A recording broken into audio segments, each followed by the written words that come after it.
Hey everyone, स्वागत है आप सभी का मेरे YouTube channel learning academy by Varsha पर। तो मैं बहुत टाइम बाद ये वीडियो बना रही हूँ और मुझे पता है कि बहुत डिले हो चुका है। आपका नेक्स्ट मंथ एग्ज़ाम है सीटेट का, पर मेरी तबीयत ख़राब होने की वजह से आपको वॉइस मेरी क्लियर नहीं आ पाती क्योंकि मेरा गला बहुत ख़राब था।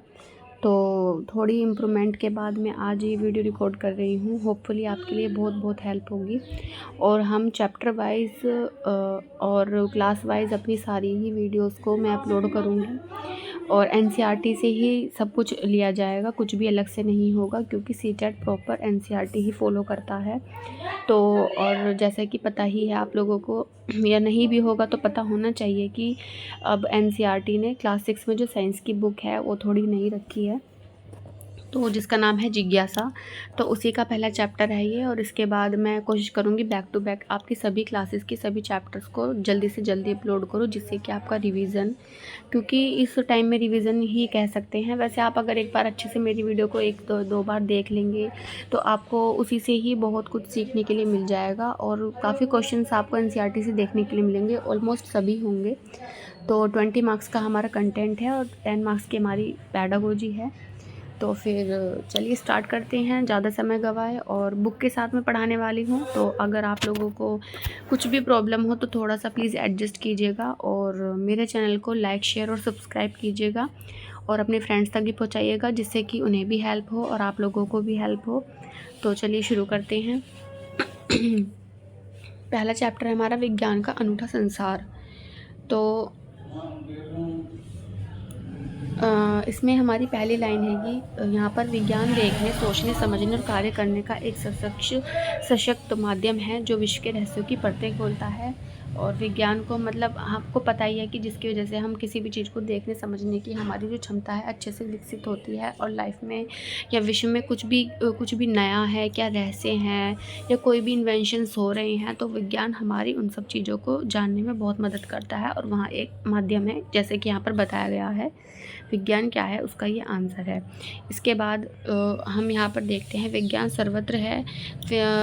विज्ञान सर्वत्र है, महासागर की गहराइयों से लेकर अंतरिक्ष की व्यापकता तक और रसोई में पक रहे व्यंजनों से लेकर खेल के मैदान तक सबसे अभूतपूर्व खोज ऐसे ही अकल्पनीय स्थानों में हुई हैं। तो देखिए यहाँ पर जो मैं पढ़ाने का मेरा पर्पज़ है वो यही है कि मतलब मैं आपको जो इम्पोर्टेंट लाइंस हैं या जिनसे क्वेश्चंस बन सकते हैं वही मैं यहाँ पर कवर करूँ, इसलिए मैंने ये चीज़ें हाईलाइटेड करके रखी हुई हैं, जिससे कि आपको पढ़ने में समझने में दिक्कत नहीं आए, ना ज़्यादा आपका समय वेस्ट हो ना ही मेरा। और क्योंकि मैं टाइम की बहुत वैल्यू समझती हूँ और ये तो बहुत बहुत इम्पोर्टेंट टाइम है आप लोगों के लिए। तो आप ये देखते हुए वीडियो को रिकॉर्ड मतलब पढ़ते हुए या देखते हुए पॉज करके आप इसको मतलब अपने नोट्स भी प्रिपेयर कर सकते हैं। और अगर आपको ये लगता है कि नहीं हमारा सिर्फ सुनने से ही काम चल जाएगा तो आप इसको 2x पर भी चलाकर इजीली देख सकते हैं, अगर टाइमिंग बड़ी ज़्यादा आपको स्लो या फिर ज़्यादा लंबी वीडियो लगती है तो।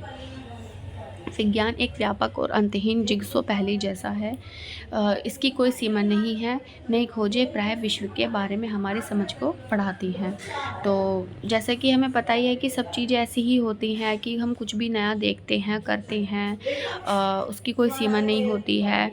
और मतलब जो हमारा विश्व मतलब कुछ भी खोज हम अगर साइंस से रिलेटेड करेंगे तो उससे हमारी जो खोज है वो बढ़ती है, समझ भी बढ़ती है, डेवलप होती है हमारी थिंकिंग।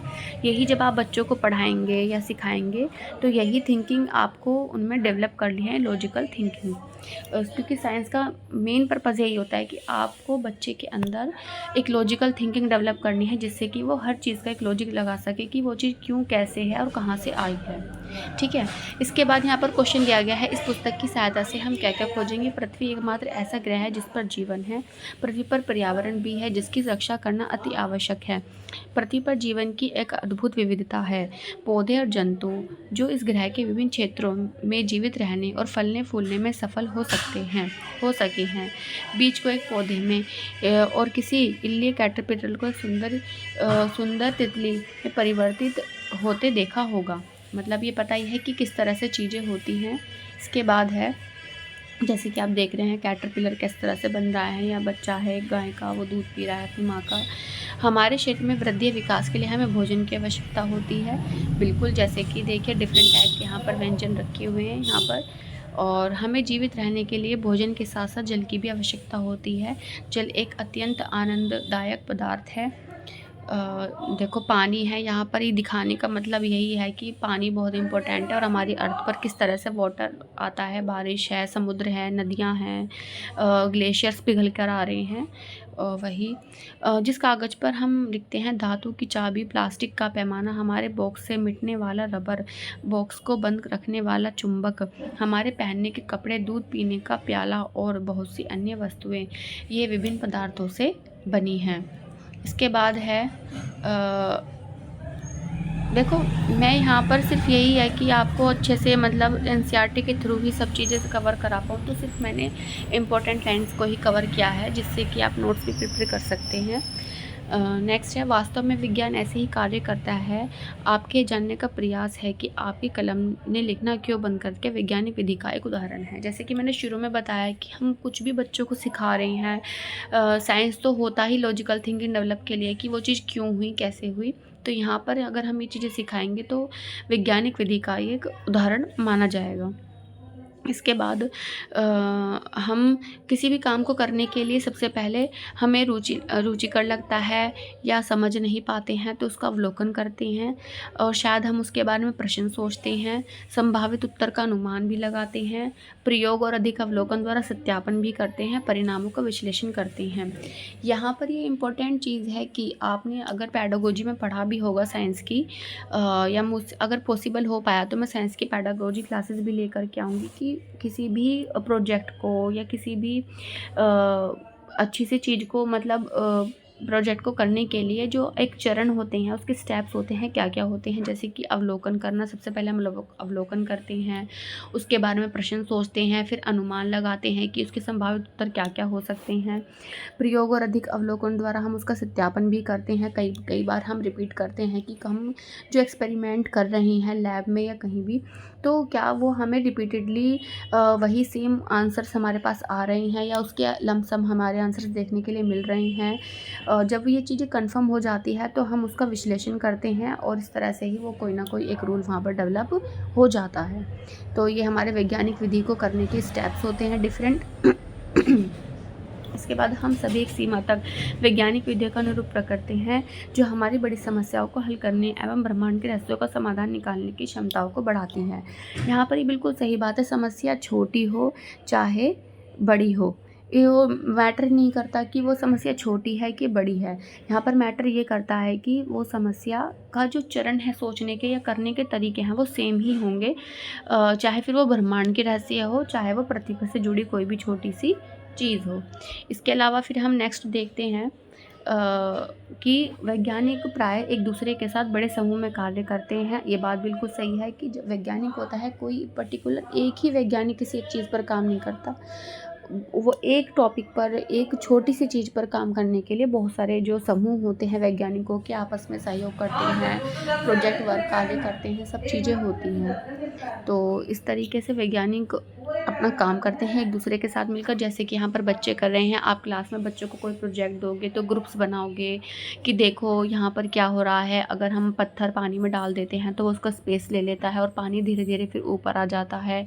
तो इस तरह से बच्चे क्या कर रहे हैं, यहाँ पर एक छोटा सा एक्सपेरिमेंट परफॉर्म कर रहे हैं, अपनी जिज्ञासा को बढ़ा रहे हैं, जैसे कि बुक का भी नाम है, और चीज़ों को सीख रहे हैं कि वो किस तरह से हो रही है, प्रैक्टिकल कर रहे हैं। तो यहाँ पर उनकी ज़्यादा से ज़्यादा सेंसेस इन्वॉल्व हो रही है, जिसकी वजह से उनकी जो समझने की या फिर उस टॉपिक को, उस चीज़ को रिटेन करने की जो माइंड में कैपेसिटी होगी वो बढ़ जाएगी, क्योंकि प्रैक्टिकल करने से हम चीज़ों को जल्दी और देर तक याद रख पाते हैं।